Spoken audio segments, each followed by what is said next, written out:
To fix connection issue with your Powerbeats Pro 2nd generation, first of all, just be sure that you disconnect them and unpair from your currently connected device.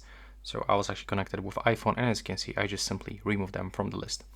Now, you will have to input both buds inside this charging case, and you will have to be sure that you have enough battery to perform the reset process and then pairing mode.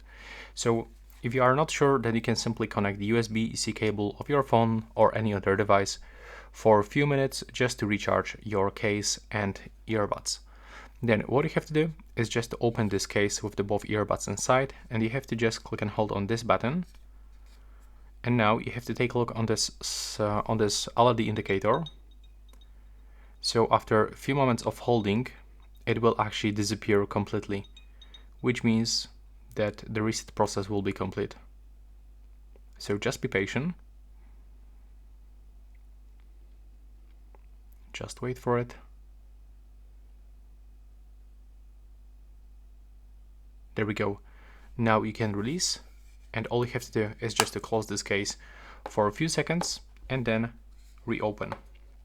So now, as you can see, we get this automatic pairing, but if still something is not working properly, you can just be sure that you switch off and then switch on Bluetooth on your iPhone or any other device, and also be sure that this indicator is blinking. If it is not blinking for some reason, you can just click and hold this button one more time to enter for pairing mode. Just hold it for like 2 or 3 seconds, then you can release and you can simply connect your device. So just wait for this connection, and as you can see, that's how it actually works in my case. So if you find it useful, please leave a like and a comment below.